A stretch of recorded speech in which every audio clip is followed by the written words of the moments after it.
Bonjour à tous, nous sommes donc le vendredi 13 mai 2011. Visiblement, si le socialisme est mort en France, Mitterrand ne l'est pas.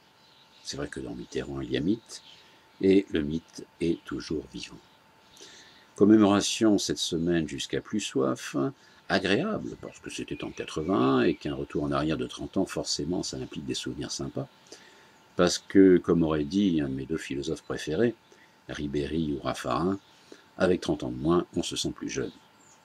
Et puis la nostalgie d'une époque chargée d'utopie, le sentiment d'une nouvelle vie, d'une société à recomposer, ça aiguise l'envie de replonger dans ces moments révolus qu'on ne retrouvera plus, ces moments où l'on croyait que tout était possible, que les promesses de gauche n'avaient rien à voir avec les promesses de droite, qui elles ne sont jamais tenues pour le plus grand nombre. J'ai voté Mitterrand bien sûr en 80, j'ai été ému, j'y ai cru et il m'a fallu du temps pour comprendre qui était Mitterrand. Les célébrations de ces derniers jours me recréent une image sympathique d'un être complexe que l'on voudrait personnage de roman. L'érudit marcheur, entouré de livres et de pensées positives pour son prochain. C'est vrai qu'avec tous les bons sentiments étalés, on est loin de l'ancien ministre de l'Intérieur qui a laissé exécuter plus de 40 condamnés à mort pendant la guerre d'Algérie.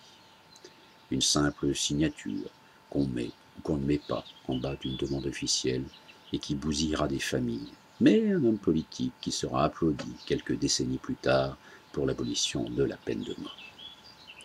Ces gentils portraits télévisuels qui auront gommé certaines amitiés peu recommandables, cette paranoïa débouchant sur des écoutes téléphoniques pathétiques, cette distance et cette suffisance qu'il aura réussi à faire passer pour du charisme et une façon classieuse d'habiter la fonction.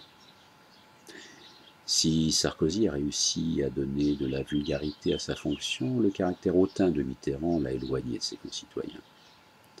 La fonction de président, qui est l'employé du peuple, ne l'oublions pas, si elle a des habits, ne les trouve ni dans la garde-robe de Sarko, ni dans celle de Mitterrand.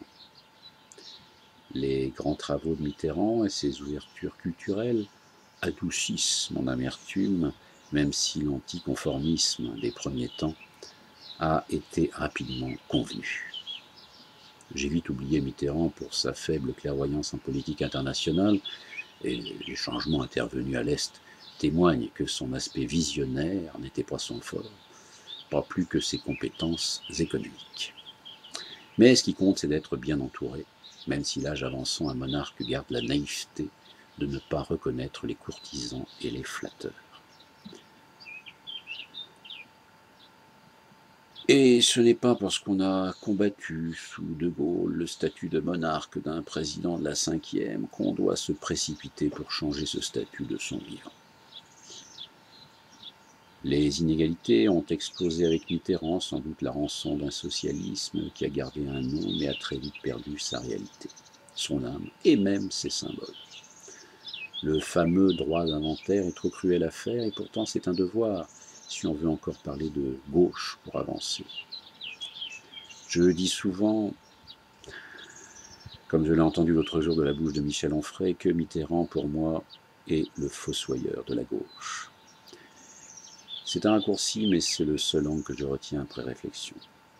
Mitterrand devrait avoir au moins l'utilité de l'exemple, à savoir ne plus croire en l'homme providentiel qui n'existe pas, et qu'un Machiavel d'éducation droitière, avide de pouvoir, ne peut que desservir une pensée de gauche débattue. Mitterrand est la seule personnalité que j'ai plus admirée de son vivant que depuis sa mort. Généralement, la mort gomme les défauts et le défunt se retrouve enjolivé de plein de qualités. Pour moi, Mitterrand, c'est tout le contraire. Plus je m'informe sur ce personnage et plus le tableau s'assombrit. Mais il faut garder l'espoir en se disant que malgré les tentatives malheureuses des années 80, la gauche arrivera vraiment un jour au pouvoir en France.